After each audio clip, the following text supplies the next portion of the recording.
I was so proud. I know. I was so proud. I'm like, congratulations.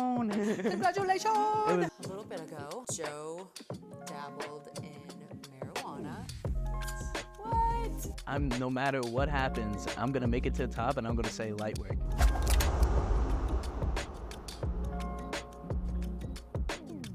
Woohoo, friends! And I am so excited because it's with my second oldest son, Joe.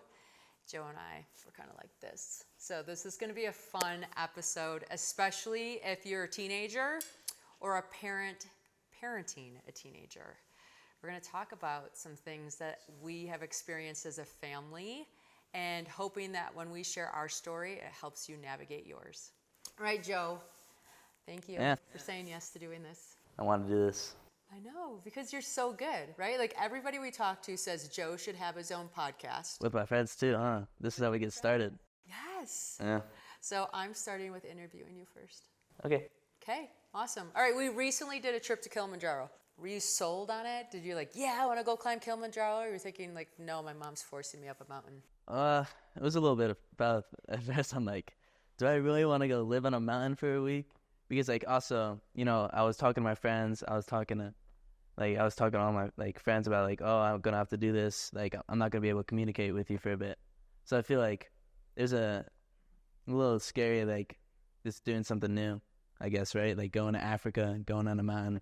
So kind of felt I have to do this, right?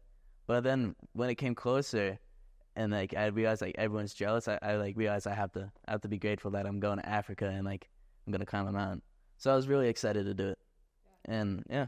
Isn't that funny how some people are like, hey, this is an opportunity, and some people are like, no, I don't want to go. Let me go to the beach. Who wants to climb a mountain? Yeah, it's all about perspective. It is about perspective, and it was fun being on the mountain with you as your mom and watching you have that experience that I've been having for the last couple of years. So. Oh yeah, I liked how I was the one who was always with everyone, right? When they were doing that dancing ceremony, I was on their side. I didn't even realize it, because they all just came out of their tents and stuff, and all of them huddled up, and I was talking to some of them, right? And then, boom, they all started singing, and I was over here just dancing with them because I was on the. While you guys were all watching, I was just. I know, I loved it. You embraced the culture, you embraced the people, and it was fun. All of our porters, cook staff, support staff, tent builders, gear carriers. There's so many people that helped us. Yeah. I mean, it was a little obnoxious. Yeah, so I'm pretty sure it was 4 helpers to 1 of us. Yeah, and I don't know, it was interesting because it was fun to watch how much enthusiasm. Yeah, there were some happy people. They had that on their head and they're struggling up with some flip-flops and fake Gucci shirts. And I'm like, oh my God, how you guys keep a smile on your face? And but I would talk to each and every one of them, and they're all the happiest people I know. They were the happiest people I know, carrying 45 pounds each, wearing flip-flops where we had fancy, on cloud hiking shoes, fancy gear with trekking poles and sunglasses, a little bit of everything. And here these guys look like they got their clothes from Salvation Army and were happier than all of us. And I felt bad. Jack actually gave him one of his Arctic jackets. I know. Yeah, what a smart idea. I wish I did that. Yeah, it was awesome. Okay, so you didn't have Wi-Fi. No. How was that? It was different. I mean, at first I was dang, I can go on my phone right now. I can scroll and when I'm bored, that's normally what I do. But then you started realizing that that really gets you nowhere. You're literally just if you see someone else scrolling on their phone, they're like a ghost to everyone else. They're kind of just a roach stuck in their phone and scrolling infinitely. So then I realized damn, I'm really enjoying the moment more, and I can actually see nature, and that's why I started talking to them more. I got out of my shell because I didn't have to sit around and hide in my tent and just go on my phone. I had to actually do something, I know, I love that because we are creatures of habit, and so your natural habit is, oh, I'm bored, I'm gonna scroll. Exactly. And then when you were there, you didn't have the option to scroll. So you couldn't, and so you couldn't. You're okay, well, this is pretty lonely, so I'm gonna go interact with the people. And I think you were probably the best person in our team and building relationships with everybody else there. Thank you. Yeah. I mean, I talked to all of them. Sometimes I would try to get Stella just to say hi to my friends, but that's when I would talk to all of them. They're because they all get sell too, call their families, and then you just see me over here on a rock, trying to find it with them. But then that's also when you get to talk to them, because like you only get sell for like maybe 2 minutes, and not even like you can't send anything. So I kind of gave up, and I'll just talk to them. And then they were like crazy good at checkers, like dangerous. They were Yeah, that dangerous. was kind of fun, right? That some of the campsites that we went to had checkerboards, and you asked one of the porters, like, hey, will you go play checkers with me? Which he was ecstatic, because that meant he didn't have to do other work, right? Because his job was to take care of you first. And you learn that, like, I mean, they must play a lot of checkers, huh? Yes, they have, like, it's crazy. And I mean, like, I really felt like bad making them do everything for me. So I try to like get them breaks by like having them help me with something that was easy, so they didn't have to like go, I don't know, do something harder. I mean, I also liked hanging out with them because they're funny people. They're some funny people. And they're just like dancing, being happy, smiling. They have cool stories. And yeah, when I was talking to one of them, I also learned, you know, those people in the robes that were like guard our house? Those people, I heard, I don't know those exact people, but they're like part of a tribe called the Messiah or something, and they hunt lions with Wow. machetes and spears. Yes, yes. Like, holy, like that's crazy. Imagine hunting a lion with a machete. But It's a different way. yeah, but I feel like just getting on the mountain, understanding that everyone has a different culture, and that even though people who have like the least in life are the happiest. Yeah, things don't equate to happiness. Exactly. And I feel like that was a big like mind opener, because sometimes I was thinking that money buys happiness, but then I realized money probably just buys opportunities. Yeah. But you can't rely on money just for happiness. You have to go out there and learn that socializing and, I mean, figuring out different cultures and figuring out where you want to be. Because that was probably one of my favorite places I've been. Really? Yeah, I loved it there. Like, amazing people. Amazing people. No, I agree. That's why I like to go back to Africa. So, did you ever have a point in the hike where you're thinking, I'm not going to make it? Oh, Like, yeah. There's no way. Really? Oh, my God. You hit it well. Yes, I'm like, I can't turn around now because we're already up here, but damn, I want to go back. I was looking at Jacob. I'm like, Jacob, I don't know if we're going to make it here. Because, like, the first day, I thought we were going to be done. Turns out we're only, like, halfway. And I'm like, oh, God. Right? And then, like, Jack, he doesn't understand how much he pushes us, because he's, like, he had no struggle at all. Because Jack's just Do naturally you think he had strong. no struggle through the whole 5 days up? Maybe some of them. Okay. Leo was struggling. But Jack, like, even when we went to Outward Bound, he, like, turned off his brain. He was at the front of the pack and just walked like a machine. He just keeps walking, which made me go to the front because I knew I would have been at the back. So I feel like Jack, like, unconditionally pushes us. Okay. And when he turned off his brain to be able to go into machine mode, did that teach you how to do the same? Yeah, I did the exact same thing. I'd look up and, like, I would just be like, look. I didn't think about anything, Loki. Like, I just got, like, sometimes I would get deep into thought and just, like, think about, like, things I can solve at home, right? Or, like, things I miss, or, like, things I'm grateful for. And then other times I would just turn off my brain and, like, look at nature and just, like, keep walking. Because, like, we had some good pace. Like, it wasn't, like, hard. I don't know. We were, like, really fit for it, even though we didn't really train. But I felt like there's parts where I could, like, really get in a deep thought. And then there's parts where I can turn off my brain and enjoy the moment. And, like, not really worry about when I'm going to get there. Right. What was your favorite day or section? I don't know if I have a favorite because they're all nice, you know? I loved how we went to every biome. Like, you go, like, through a different environment every time you hike.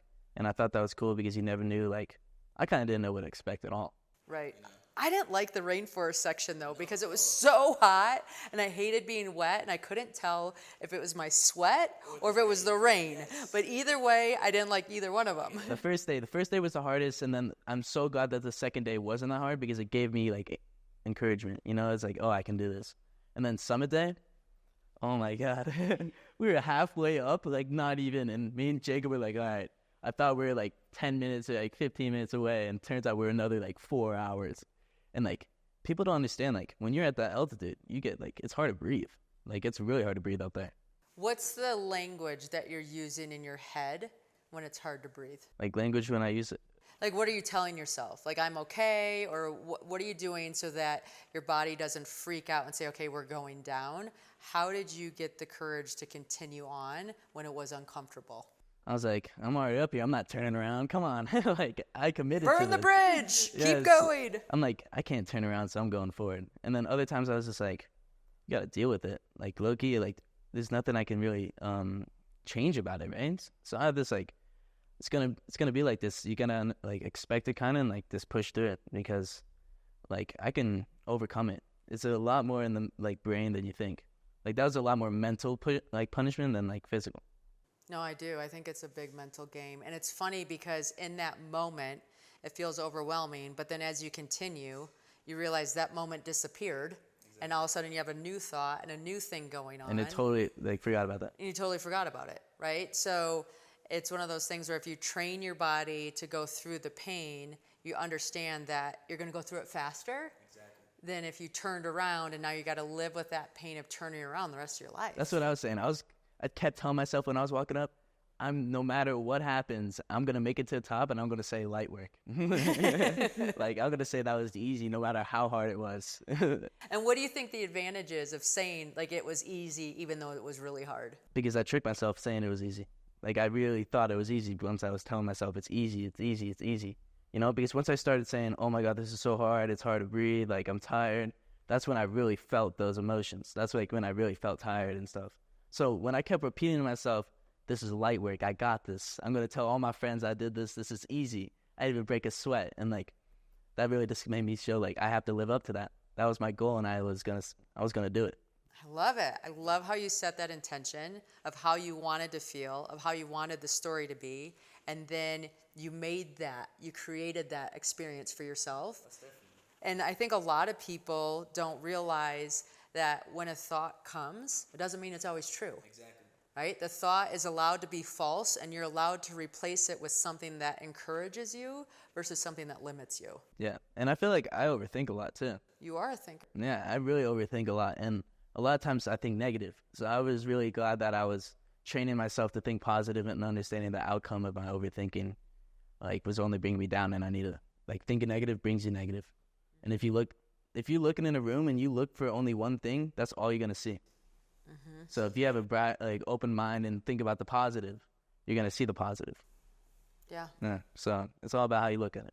Do you think, okay, so your brothers brought friends. You got stuck in a tent with me. That was all right. That was better. You packed my bag. Shh. Oh, yeah. It was harder. It was harder. Come on. I'm glad I went with you and not like bring a friend. I mean, I feel like they could do it, but like, I feel like Tyler would be like, I'm so tired. And then Cal would be, Cal likes hiking. I don't know how Cal would do. I'm glad that I got to do it with you instead of like bringing a friend though. Okay. And if you, like, how important do you think it was having 5 of you guys around the same age? Because it kind of kept it a little bit competitive from the outside. I was like, well, if Leo can do it, then I can do it. Or if Jacob can do it, then I can do it. Yeah, it was like that, but like we all encourage each other. But like we look, like in our heads, we knew like if he's doing it, I have to do it too, right? And then it was also someone that you can talk to and relate to because of your age. And like they're my brothers, I'm close to them. I live with Jacob basically. It's like a dormy, you know? Yes. But other than Jack was fun to talk to. I realized that Jack was a lot like more social on the mountain too, because I've never seen him like so smiley and all happy and stuff. No, it was fun. It was fun to see. It's good to see Jack like that. It is good to see Jack like that and just see each other like that, right? Like that's a bonding experience you'll have forever. And I think it goes to show the people that we do things with is as important, if not more important than the thing that we do. Most definitely. I agree. I was so proud. I know. I was so proud. I'm like, I am getting these boys up the top of this mountain no matter what. And then when it happened, I had to fight tears. I know. But you know how when you did K2, you had the guy at the top say like, congratulations. I made my own video that at the top. You did? Yes. I was at the sign and I saw congratulations. I'm like, oh my God, I have to do this. So I'm filming. I'm like, congratulations. Congratulations. I was laughing at myself a little bit. I crack myself up sometimes. But I think that's important. Yeah. Like the task is serious. Like we're doing this hard thing. So having a hard, serious personality doesn't make it any easier. Yeah. So if you can figure out ways to insert humor in whatever pursuit you have, it kind of lightens the vibe of it and makes it more achievable. Oh yeah, for sure. I fully agree. And I liked how we can like talk to everyone too. Like we're not at a pace where we're all out of breath. We're all yapping it up, talking our heads away. No, and I think we learned, right? I mean, I was pushing you guys too that first day. It's like, let's get there, let's get there. Because when you have that uncertainty of where the there is, you just want to get it done so that you're like, okay, now we're good. Yeah. But then once we had that confidence of like, hey, that's going to be one of our harder days, then that next day, it was easier to enjoy the pursuit and just kind of take it all in because we knew we did the hard thing first. Yeah, I did not know that, though. I really thought every day was going to get harder. Oh, really? Yeah, so the next day felt like a breeze. I was like, oh, my God. You're like, we're good, team. We're I good. could do this in 9 hours. I could have the new world record, but yeah, it was good. Yeah. No, I just think it's really important when you can to do the hardest thing first because that's when you have the most energy. That's when you're most new. And then you get that momentum and that confidence. Like, okay, everything from here is going to be easy. Exactly. Yeah. Exactly. I fully agree. Well, I had a great trip. I now want to go back and I want to take other people because I think you don't understand the experience until you do it. Most definitely. I fully agree with that. And I feel like taking people with it is just like, you also bond with them forever. And that's a life-changing experience right there. And that's a bragging rights too. Tallest mountain in Africa. Right. Ooh. Yeah. Money. And those stars. Oh my God. I've never seen anything like it. There's a lot of things I've seen up there that you can never recreate. I have some pictures on my phone that you can see it. Oh, it's beautiful. But you have to be there, feel the air, breathe it in, and actually really absorb it. Yeah. Have it tickle more of your senses than just your visual. Most definitely, yes. Oh, I like it. Yeah, it's very nice. Okay, perfect. All right, so I want to talk about another topic that I think will benefit the audience. You're an uber athletic human. You always have been. Yes. This year, you are a sophomore. Yeah. You played lacrosse last year. Yeah, for the first year. And then this year you tried out, and during tryouts, you came to me and said, I don't want to do this. Yeah. So were you scared to have that conversation? Most definitely, I was really scared to have that conversation because Why? I know that sports are important to have structure and keep a routine because if you don't have a routine, you fall apart. I've seen it happen with some of my friends. Once they stop doing a sport, they kind of fall out of routine. They become lazy. They start losing their motivation and go behind in school too. So I was worried that you were gonna have me keep playing the sport even though I didn't like it, but expecting me to like it later on this season, which sometimes works. But I felt like if I was honest with you, it would make it all better. So if somebody is looking to get out of a sport that they've done for a long time, what do you think they should do first to prepare to that speech with their parents? I feel like you should still give it a try. You have to see if you want to. Maybe you just didn't like it because you didn't play for a bit, or maybe it was that coach or the team. So I feel like I gave it a try. I wanted to see if I would still like it, and I didn't. So I was thinking of other sports I could play or a way to keep my routine so I didn't fall all apart and just totally drop it and not be athletic, So I was talking to you about me doing MMA and Muay Thai, doing another sport instead of just totally dropping it.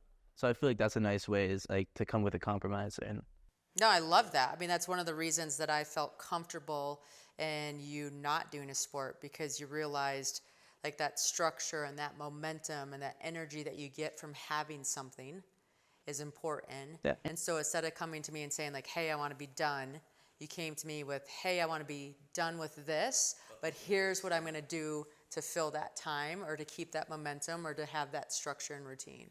Yeah. And so that made me have confidence in what you picked and did. And it was easier for me to say yes. Exactly. And I think it's really important for students to look at it from not only their perspective, but from their parents' perspective and make it an easy yes. Exactly.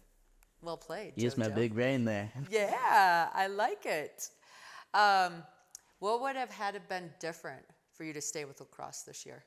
I feel like if I really liked it, if I liked the team more, and if all my friends didn't stop playing, and the coaches switched, everything had a little change to it. And then I realized that last year we won state champions, we went undefeated, but this year I realized I just didn't really like it as much as I did last year. And then I realized that if me trying out and me not liking it is taking up a spot for someone else who would love to make the team and has been trying all season, or like preseason to make it. So I also didn't want to be selfish and take up their spot, even though they wanted more than me, you know? So that's kind of what I thought about. Yeah. So teens that are listening or parents that are listening, understanding and communicating to your child, like, this is why I want you to have a sport. So then the child understands the benefit outside just the physical activity of it. And then coming to a compromise and having a strategy for you guys to work together to maybe replace it with something else is always an option to explore. And Joe and I worked through that, and I'm really grateful for the ideas that you brought to the table. Yes. So thank you. Of course. Okay, so another topic. We have a few topics to talk about today, friends. Is a little bit ago, Joe dabbled in marijuana. What? I know. And I think it's important because we talked about it and got through it, but let's go there because I think you're every kid out there that's trying this stuff. So what made you decide to try it in the first place? All right, the first reason I tried it was because, one, I was not in a good place mentally. Like, I feel like every teen's going to get sad sometimes because of hormones, right? So I was in a bad place. Everyone does it. Like, around you, it's just, like, part of the, like, I don't want to say culture. I don't know. Everyone. They normalize. Yeah, they normalize it. Especially social media. You see all those influencers nowadays that do it too, right? And how are they doing? Like vape pens and stuff? Yeah, vape pens. They do vape pens, and they have like different percentages. And how do kids get it? It's so easy. So easy. Like it's dangerous easy. Wow. And sometimes people like mess with them to like fuck with kids too. Yeah. Like sometimes someone put like acid in one of them. Really? Yeah. Like they had DMT carts, and they don't tell them it's DMT, and then boom, it is fucking toast. Breaking toast. Yes. Okay, so wait a minute. When that happens to somebody that you know, how do you feel? Like, doesn't that scare you? Yeah, it scares me a lot. That's why I kind of was really, I was really safe about mine. I really talked to my person. I would do my research, and a lot of times you can scan the product to see like where it came from, the manufacturer, and like all this other stuff. So I didn't go into it blind. I did my research. I like Googled it. I did everything I could about it, and then I made sure I got it from someone trustworthy. And then sometimes like I would make sure if there's any like if it was already unsealed or something, I'd just not take it at all. Okay. So, I mean, you were very researched, you were very cautious, you were very whatever, but you're like, I'm going to take this thing because I'm in a bad space and it's going to help me get out of it? Yeah, I had it. I was going to get out of it. Everyone normalized it. Everyone made it seem like it was something fun to do. And it was basically like a thing. Like that's what people do at parties, basically. And it's like. And what was the feeling for you when you were doing it? It totally took away my depression while I was on it. Okay. So I was happy. I felt like I was jolly. Totally forgot all my problems, and I would just kind of sit around. I realized that I kind of made myself productive, so I made myself think that it's not bad for me because I'm not staying lazy. I'm eating healthy because I would cook myself food, and then I would still like try to be active, right? So I tried to trick myself that I wasn't doing something bad by staying productive, but that really didn't change the fact that you're doing something bad. Yeah, but isn't that funny? Yeah. That's what we can sometimes do. We'll be like, okay, we're going to do this one bad thing, but we're going to make up for it in all these other things and do better. And so then all of a sudden it's going to balance each other out. But from a parent's perspective, I kept thinking, okay, it's a phase, right? Like he's not, like we all go through phases, and I don't want to make harsh judgments on why he's sad or why he's depressed. Like he needs to learn to navigate his emotions. But then after a while, it was perpetual. Yeah. It kept happening and kept going and kept going. And then when we finally talked about it, we got to research it more, and we realized that it's actually a depressant. So you might feel okay in that moment, but then afterwards it goes worse. So then it puts you on this perpetual cycle that it's hard to break. Yeah, because then you start relying on it. Like I know some people that like rely on it for sleep. They do not sleep or eat unless they have it. And like it is sad. I try to get everyone I know off it, but also like I can't control what people think and do. Right. I can only suggest. And like when you try to suggest it, someone's like, what is this guy saying? Like, what? It's helping me out. Why would he try to not like help me out here? And then so I kind of just like No, and suggest. I think it's so important from that point like suggest it. You can only go so far. It's their journey.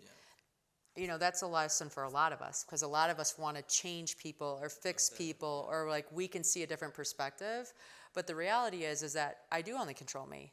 And so if I'm living this healthy, thriving life and somebody else is doing drugs, the best thing I can do is just be an example of what life looks like without it. Exactly. And that's what I try to do for them. Because like, even though you want them to quit and you try to tell them to quit, like no matter what you do, it's their decision. And like sometimes I can stress you out and cause unnecessary stress. Like I feel like one thing I used to do is I worried about other people's problems too much. I try to solve all their problems, but there's nothing I can like suggest. I can give them solutions, but I can't solve them. They have to go out of their way to solve them. So I feel like that was one of the hard things I had to deal with and learn, which is I'm still doing, you know, this is all I think I'm still doing that as a mom, right? It's like I have to remember, okay, stay in my lane, own my story, allow them theirs, but be here when they're ready to make the change. That's awesome. Okay, so it wasn't like, and I think this is fair to say too, when you decide you want to quit, it's not like you were perfect after that. Yeah. Right? And so you knew where you wanted to go, but you made some mistakes along the way, but eventually you got there. And I think that's important to say, because sometimes when people make a mistake or fail, all of a sudden they're like, oh, it's all over, and they just start the bad habit again. And you were so good at being, I slipped up, that's an accident, I'm not an accident. I did a mistake, I'm not the mistake. Yeah. One way I totally stopped doing it is like, I realized that like this is not benefiting me, right? We talked, and then I threw it away, and then I got rid of all my money, so I physically and mentally couldn't buy another one, you know? Like I made it impossible for me to get more. And then I started isolating myself from my friends, or like telling myself mentally, like, I'm not gonna let my mom down. I'm not gonna do this, right? Because like, why would I do this, right? And like, I talked to my mom, she has these good points, like I'm gonna listen to her. So I told my friends like, oh, I'm not going to do this. Like my old friends, I'm not gonna do this. Like my mom's, like I'm doing this for my mom too. And like I only did it like twice after that, and when I did, I felt like terrible. Like it was like one of the worst feelings ever, because then you feel stressed, and then you feel like, oh my god, I just did all that work for nothing. So and then, yeah, that was like a year. I don't know how long ago that was. A while ago, for Yeah. sure. But I love that you point out that the environment was important to shift, right? And then also how you say, like, I was doing it not just for myself, but for my mom. When I was climbing, or when I'm doing something big and hard, I can't be just for myself. Exactly. It has to be for something bigger than me or other than me, to have the strength to continue on the path that I know I want to do, but it isn't always easy to do. Exactly. It's just like extra motivation. Like I have to do this for them too, which will, I understand what you're trying to say. You had it way better worded. No, you're Yeah, that was good, good. right? That was Like good. I'm trying to relate to the parent, you're trying to relate to the student. Together we're trying to help the people listening to this episode today. So yes, thank you. Okay, so what's it like being a teen in today's world? Ugh, it's dramatic. Why is it dramatic? I feel like, I don't know if it's just Park City, or maybe I'm over exaggerating it, but everyone here is like very judgy, like very judgy people. I don't know if it's because like they've been like raised in a very wealthy town or something, or they're just greedy and like complain, like, I don't know, but like a lot of times I can't do anything without everyone getting in my business, right? And then like, you know, when I used to have people over, they would only talk to me about like only if I was gonna have people over. Like now, a lot of those people don't talk to me now. I say I'm not having people over at my house.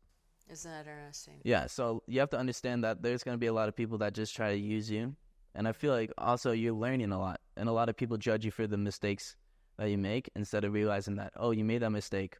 Are you gonna learn from it, or are you gonna keep repeating it? And like that's what I try to keep in mind is like you're gonna make mistakes. We're teenagers, right?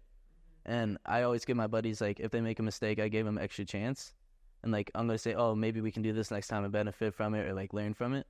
But if they keep going down the same path over and over, I kind of just, like, push them away and, like, realize that they're going to have to learn that on their own later. And I feel like a lot of people don't do that. A lot of people start, like, judging and making, like, starting rumors about you and, like, trying to make you feel bad, like, if you do a mistake because you did them wrong or something, instead of being open and trying to understand their learning. And how have you had the courage to make the mistake and be like, this is a mistake, this isn't me as a person? I knew I made a mistake, and I realized how I had someone do that to me too, and I realized that makes me feel like a terrible person. Like, I don't think I could ever make someone feel that way, because I don't want anyone to feel like how I felt, like if I had someone do that to me.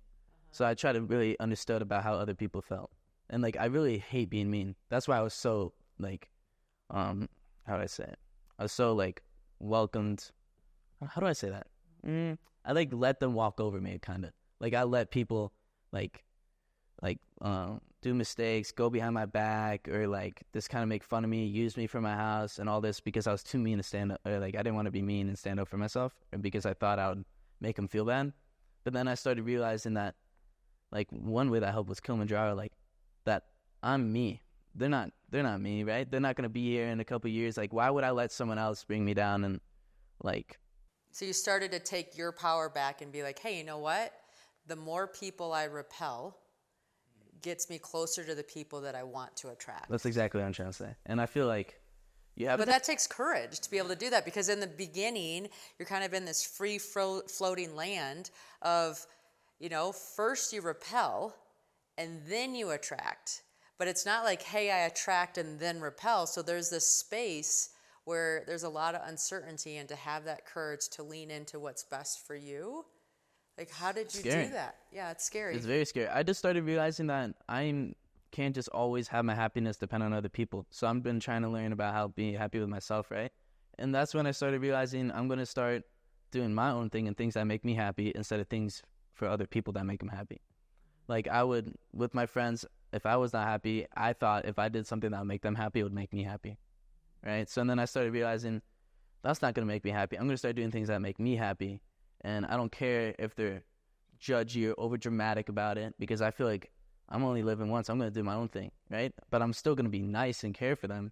But I'm going to do my own thing and do what makes me happy, and like whoever wants to do that with me can. So, and then, yeah, for sure, I cut some people off, and then they got mad, but I made sure to try to do it in the most respectful way I could, and just like not totally drop them, to say like, oh, like stop hanging out with them as much, because like a lot of them were just doing bad things that were not benefiting like the both of us. Because I feel like in a friendship, you guys are supposed to push each other, and a lot of times my old friends are dragging me down. I feel like I was in a bad place then, like, with them. And I think it was really interesting to watch as your mom. So, right, I'm looking at it from a different angle, that it wasn't like you needed 10,000 friends. You needed one. Yeah. And that one friend gave you the courage and the confidence to be able to let go of the others and keep attracting more of the type that you wanted. Exactly. And so those that are going through hard times, like, it doesn't take a million people to give you the courage. Like, find one person that you can lean on and be honest with, including yourself, that pushes you to be a better version. Yeah, because I feel like I used to think if I was popular, I would be liked, and I would be like, oh, I'm happy. Every popular kid's cool. But I realized soon that like being popular is not cool at all. Having some real friends instead of people that are fake to you so they get like well known in high school and feel cool, right? It's just not how you do it. I feel like I'd rather have 2 real friends than like 100 fake friends, you know? And I feel like in high school right now as a teenager, you have a lot of influence on social media. Like, a lot of people seem perfect and like everything's going right. So it makes it seem like if something's going wrong for you, kind of just seems like, why am I? You're the only person who's having something bad go wrong. But you have to really understand that social media is the highlight reel. Yeah, exactly. And people don't understand that. I mean, it's hard to understand that. And it takes a lot of courage and like really put your phone down and kind of connect with people, because a lot of people are addicted to it now. And do you think Kilimanjaro helped you become less addicted to it? Yeah, and it made me realize I don't need that phone. Like, what? Like, life still goes on. I'm still doing cool things, whether somebody knows about it or not. Like, this is what cool is to me. And I feel like in high school, the main thing right now is like, I feel like it's always been like this. Everything's just a little over dramatic. And it kind of like, there's always something going on. Like, oh my God, this did this. Like, he did that. And like, I don't know. I feel like that's just normal in high school though. I think that's normal in life, because as an adult, you get pitched products that you need and makeup that you need and the purse that will make you feel a certain way and the car that you should drive and the house that you should have. So if you can look at it as an experiment, like the world's testing me if I'm really going to stay authentic to myself and true to myself, and guess what? I'm cool whether I have the purse or not. Yeah. I'm a good person whether I contribute to this thing or not. And just learning how to really own yourself just getting a lot of lessons early on. Yes. Yes. Most definitely. I fully agree. Okay, so one of the questions that came up on social media was, how does it feel to be one of 7? Ooh, that's a good one. Yeah? I feel like being one of 7 it's nice. I feel like a lot of people are like, oh, it's too much. But like, if you grow up with being like one of 7, that's what normal is to you. Like, that is normal. Like, even though we have 7 people in this house, or like at least 7, it's very quiet, I feel like, for how many people we have in here. Like, sometimes I walk downstairs and it's just everyone just doing their own thing, and like, boom, I'm just like, it's just life. And I don't know, like, what it's like to not have that many people in my house. And then it's nice to have someone always there. Like, I can always talk to Jake in my room and help him out. I can always talk to Jack. And say, like, if you don't like a sibling right now, or like you get bored of them because you've been around them too long, like, I feel like that's what happens a lot if you have like 3 kids. Like, sometimes they get like irritated with each other. You can alternate who you want to hang out with. Yeah, we've got a few choices over here, don't we? Yeah, we have a couple of choices. And the funniest thing is, we're all so similar. I've just been noticing that. I like look at pictures of us. I'm like, we're dangerous. We look too similar. Do look too much alike. Like, Josh and I both want to be DJ. Both wanted samurai swords. Both wanted to do boxing. We both wanted to surf. We were on the same path. On the same path. Very similar. No, I will say, like, when I'm coming home from a trip, from giving a speaking engagement or whatever, people are like, oh my gosh, I can't even imagine walking in a door to 7. I'm like, I can't imagine not walking into a door of 7, because, you know, if you go to a yoga class and there's just you and the teacher, it's a lot of work to like stay in the energy and be excited to continue. Yeah. You go into a yoga class that's filled with 20 people, it's really easy to let your mind go and just get into the flow of that. Exactly. When I come home, that first hour, I am so refueled with love, because it's coming from so many different sources that I'm like, this is magic. I don't know how I would be able to keep a house going and love flowing if I wasn't receiving so much. Exactly. Yeah. You walk in and we're all like little ants. I know, I love it. And then I get all the stories of all the things, and I'm like, I don't even want to go to bed. I want to hear what's happening. Yeah. I feel like we all have a good flow here. And I feel like for how many people we have in this house, we have a good rhythm and routine, most definitely. Yeah. Like, we all flow well, and there's not a lot of friction, I want to say. Yeah, I don't see a lot of friction either, which is a blessing. I'm very grateful. Jojo, I love you. I love you too, Mom. I know. This is awesome. This is awesome. Yeah, see why I wanted to do the episode with my son, Joe? I mean, this kid is all heart. And he has had some hard things in his life and decisions to make, and he's navigated them. And I get 2 more years with him at home before he heads off to college. Oh, wow. And I'm feeling even more and more confident as we have these conversations, because he is turning into a human that really inspires me. So thank you, Joe, for today. Thank you. Yeah. All right, give me a hug. Of course. Love you. I love you, Mom.